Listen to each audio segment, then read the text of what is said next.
اعوذ باللہ من الشیطان الرجیم بسم اللہ الرحمن الرحیم فَإِذَا جَاءَتِ الطَّامَّةُ الْكُبْرَى يَوْمَ يَتَذَكَّرُ الْإِنسَانُ مَا سَعَىٰ وَبُرِّزَتِ الْجَحِيمُ لِمَن يَرَىٰ فَأَمَّا مَن طَغَىٰ وَآثَرَ الْحَيَاةَ الدُّنْيَا فَإِنَّ الْجَحِيمَ هِيَ الْمَأْوَىٰ۔ صلوات پڑھیں محمد اور آل محمد، اللہم صلی علی محمد وآل محمد وعجل فرجہم۔ جی سورہ نازعات کی تفسیر ہے آیت نمبر 34 سے لے کے 39 تک ہے کہ فَإِذَا جَاءَتِ الطَّامَّةُ الْكُبْرَىٰ، پس جب وہ غرق کرنے والا حادثہ آئے گا، یوم یتذکر الانسان ما سعیٰ، جس دن انسان اپنے کیے کو یاد کرے گا، وبرزت الجحیم لمن یریٰ، اور ہر دیکھنے والے کے لیے دوزخ سامنے لائی جائے گی، فَأَمَّا مَن طَغَىٰ، تو جس نے بھی سرکشی کی ہے، وآثر الحیات الدنیا، اور دنیا کی زندگی کو ترجیح دی ہوگی، فإن الجحیم ہی المأویٰ، تو بے شک جہنم اس کا ٹھکانہ ہوگا، ہمیشگی والا ٹھکانہ ہوگا۔ بس تفسیر یہ ہے کہ فَإِذَا جَاءَتِ الطَّامَّةُ الْكُبْرَىٰ، طامت سے مراد غرق کرنے والی، طامتن سے مراد غرق کرنے والی ہے۔ بس یہ آیت بیان کر رہی ہے، آیت نمبر 34 سورہ نازعات کی، کوئی حادثہ قیامت سے بڑا نہیں ہے۔ سب سے بڑا حادثہ قیامت، سب سے بڑا حادثہ قیامت ہے۔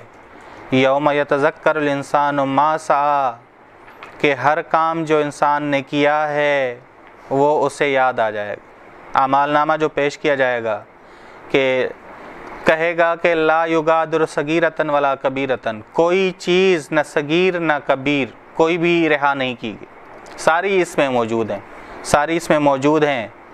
یوم یتذکر الانسان ما سعیٰ، سعیٰ سے مراد ہے کہ عمل جو کرے بغیر مجبوری کے عمل، اس سے سعیٰ کہا جاتا ہے، یعنی بغیر مجبوری کے جو انسان عمل انجام دیتا ہے اس سے۔ بس قیامت میں مجبوری والے عمل کے بارے میں نہیں پوچھا جائے گا، یا جو مجبوری میں عمل کرتا ہے وہ اعمال نامے میں نہیں ہوگا۔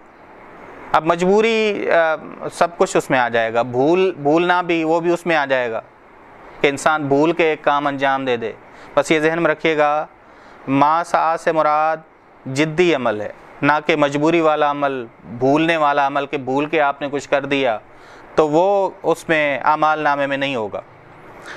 وَبُرِّزَتِ الْجَحِيمُ لِمَن يَرَىٰ، اور جہنم اس کے سامنے، جہنمی کے سامنے بہترین طریقے سے نمایاں ہو جائے گی، بہترین طریقے سے نمایاں ہو جائے گی کہ یہ دور سے پہلے بھڑکتی ہوئی آگ اسے سنائی دے گی، پھر وہ بھڑکتی ہوئی آگ دکھائی دے گی اس سے، اور اس کے بعد وہ قریب پہنچے گا، اس کے بعد وہ فرشتے اس سے سوال کریں گے کہ کیا تمہارے پاس کوئی نذیر نہیں آیا، خبردار کرنے والا نہیں آیا۔ اس کے بعد اس سے سوال، فرشتوں کے بعد جو اس سے سوال کریں گے وہ اس کے اعضاء و جوارے ہیں، اس کے اعضاء و جوارے ہیں۔ اب وہ لوگوں کی اقسام ہوگی کہ لوگ جو قبول کریں گے، بعض اعمال نامہ دیکھ کے ہی لوگ قبول کر لیں گے، بعض وہ ہوں گے جو اعمال نامہ دیکھ کے قبول نہیں کریں گے۔ وجہ کیا ہوگی قبول نہ کرنے کی؟ حالانکہ انہوں نے تو انجام دیے تھے دنیا میں۔ بعض لوگ جھوٹ بولیں گے، یہ قرآن ہے، سورہ انعام آئے گی تو سورہ انعام میں انشاءاللہ پڑھیں گے کہ بعض لوگ جھوٹ بولیں گے، خدا سے کہیں گے کہ ہم نے تو شرک کیا نہیں تھا۔ مشرکین کہیں گے کہ ہم تو مشرک تھے ہی نہیں۔ ٹھیک، وجہ کیا ہے؟ وجہ یہ ہے کہ اس دنیا میں جو ظہور ہوگا، انسان جو اٹھے گا وہ باطن کے مطابق اٹھے گا۔ اب جب دیکھے گا، اٹھے گا کہ بعض لوگ انسان بھیڑیے کی صورت میں اٹھیں گے، بعض لومڑی کی صورت میں اٹھیں گے۔ جب یہ اٹھیں گے تو سوال ہوگا کہ ہم تو اس صورت میں تھے نہیں خدا، تو اعضاء و جوارے گواہی دیں گے کہ نہیں، باطنی صورت تمہاری یہ تھی۔ بس یہ ذہن میں رکھیے گا، وَبُرِّزَتِ الْجَحِيمُ لِمَن يَرَىٰ، جہنم اس کے سامنے بہترین طریقے سے نمایاں ہو جائے گی، سارے پردے اس سے ہٹ جائیں گے، اس سے پہلے وہ دور سے بھڑکتی ہوئی آگ کی آوازیں جو سن رہا تھا اب وہ دیکھنے لگے گا اسے۔ فَأَمَّا مَن طَغَىٰ، پس جو